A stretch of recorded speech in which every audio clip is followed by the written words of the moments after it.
This is my 1954 Chevrolet pickup truck. I'm gonna hop here and take a first spin.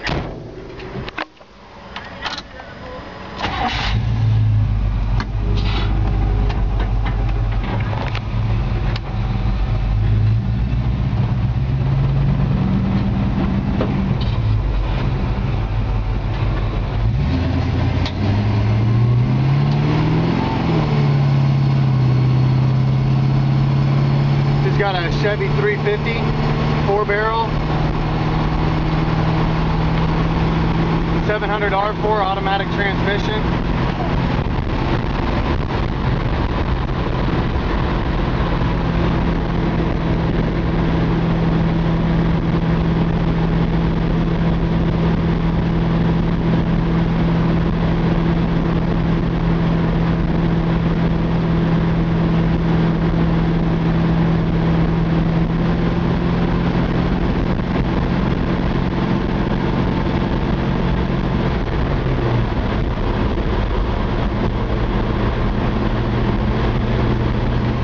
Cruises really very easily. You can steer it with one finger.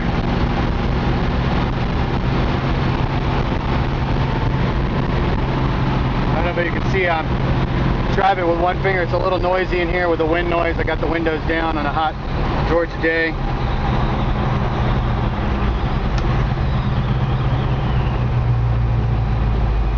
All the lights work, turn signals work, brake lights.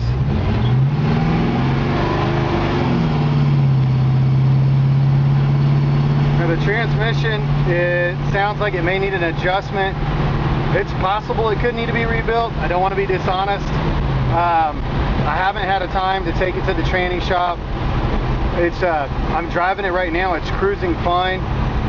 It just shifting from first to, it seems almost as if it's passing over second gear pretty quickly and heading right to third.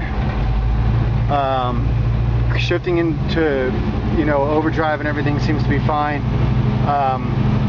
So I'm not 100% positive what's wrong with it. I haven't had time, like I said, to take it to the transmission shop. And really, we're just going to sell this one as is. The engine runs great. It sits right at 190. It's not overheating. I mean, today's a super hot Georgia day, and we've got a.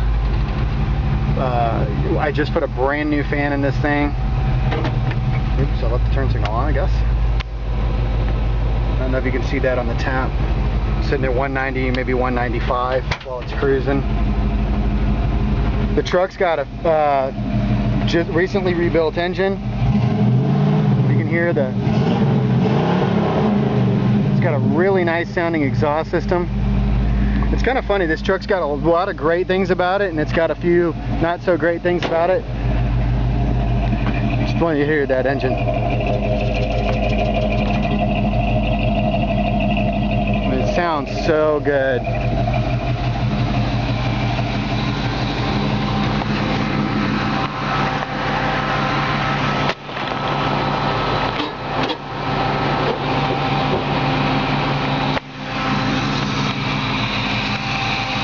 It's got a serpentine belt system.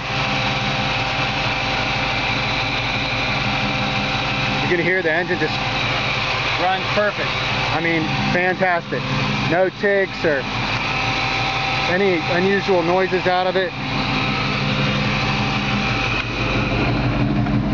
This is a 1954 body sitting on a 1970s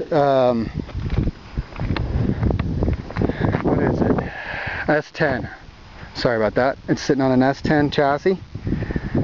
It is, it's got power steering, power disc brakes.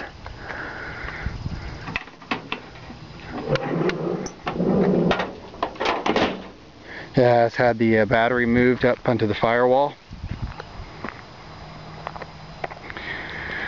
So it's got a lot of new stuff. It's got brand new glass and weather stripping all the way around, tinted glass. The windows roll up and down properly, nice. See the glass is tinted. It's got new door handles inside. Listen to the door open and close. Very, very good. Brand brand new mirrors. It's got brand new Krager Super Sports, a little bit of an offset on the back, and brand spanking new tires. Like I said, new mirrors. Windows rolling up and down good. Oops, there we go. Interior in great shape. The dashboard's in fantastic shape. Never been cut. All original dash. It's got the original instrument clusters. Of course, it's got a tilt steering now with the new, with the new configuration. It does have the gauges down here below, amp gauge. I believe the original fuel gauge still works. It's got some carpet that's been put in it. Looks really nice. A couple of just generic rubber mats on the floor. Decent looking seat. You know, just an old Silverado bench seat. Headliner. Brand new glass, like I said, so there's no chips or anything. I mean, it looks brand spanking new. It's got a spot in the dash for a CD player to be mounted easily. Apparently that got taken out at some time. Once again, like I said, doors, you can hear them shut. Now this truck is like a really cool, like cruising down the road, it looks like a nice truck. It's got a really cool, orange, grabber orange paint job on it. Harley Davidson orange, you might say. And it's got a new exhaust system. It's got new brake lines, new brake lights. It's got the auxiliary brake lights down here below that work. It's got a brand new Reese hitch on it with a 2-inch ball, and it's all wired up to pull a trailer. So, like I said, so call it a 15 or a 20 footer. Walking around it, looks pretty good. Now when you get up on it, you're going to see it's got imperfections and you don't have to get even that close. Got a little bit of Bondo work popping out here. I did put a magnet on that, and you can tell that there's some dough in there, but I still was grabbing a magnet on it. So I know that there was a little bit of foam filled in to some of the body parts to eliminate old squeaking and things like that. We'll go around and show you there's a little bit of rust underneath it. Various places. I mean, this isn't an old rust bucket truck, you know, with a tree growing up in it that's been sitting out in the field or anything, but it still does have some, you know, some minor rust issues here or there. Let's see. Normally I start in the front and then I'll go around. So, here. Show you the undercarriage. Obviously, the frame and the chassis are totally rust-free. They're out of a newer vehicle. So you can see that that is all going to be rust-free. I showed you that front fender. We'll go down the sides. Like I said, frame, fantastic condition. A little bit of Bondo back there, back cab corner. Floor pan in good shape.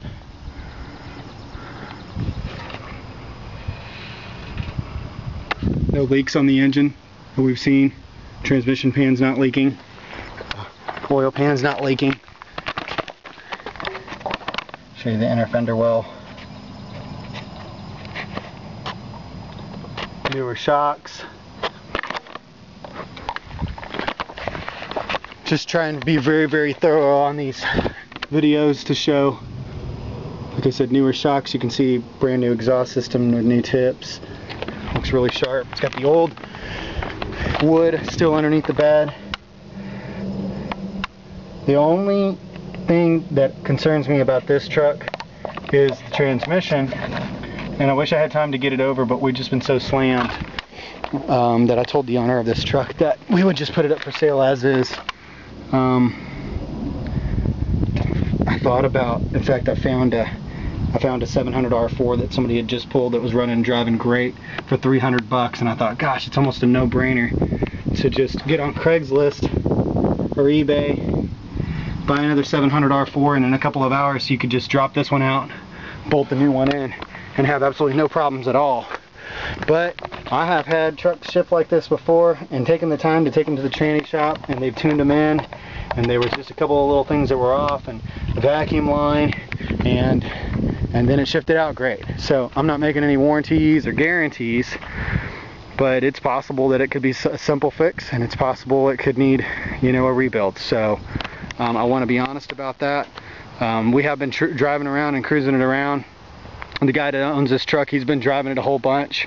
It's never been a problem for him to jump in it and just take it for long drives, short drives, drive it up to Atlanta, drive it to car shows. You know, it drives cool, it doesn't overheat.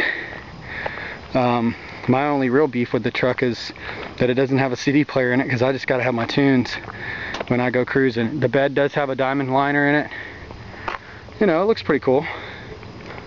Not personally my thing. I'm into the wooden beds, but it's cool, and it makes it easy for you to throw crap in the back without scratching it up and all that. So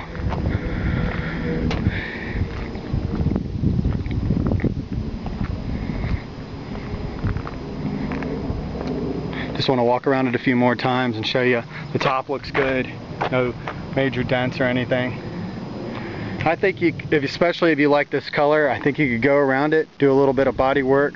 You could probably touch it up, or I might make a Harley Davidson tribute truck out of this. I'd be tempted to do that.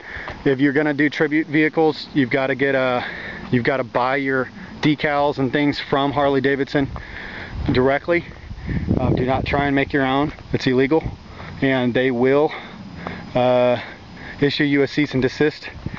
I've never had it happen to me, but I've heard stories about it at car shows, because people print up their own vinyls off of the internet and things like that, and that's illegal. You're not supposed to do that. Now, if you buy the decals from Harley Davidson, order them offline or at your local shop, you know, what I would probably do is I'd probably pull a line on this truck right here, right above this piece on the bed, and then I'd pull up to here and take this line right here all the way around the top of the cab and drop it down maybe, and I'd probably paint that all hot rod black and leave the rest orange, and maybe figure out a place to put a couple of logos, and this would just be a killer HD truck.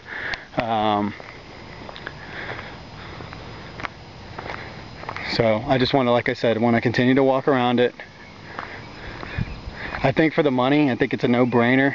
It costs a lot of money to drop these down on another frame and get them all dialed in and everything. So I think just with a little bit of I think anybody who's a garage tinkerer, handyman, can mess around with this truck and have a fun with it, drive it like it is, tinker with it, fix it up, and enjoy it. It's super cool, and I love these old body styles.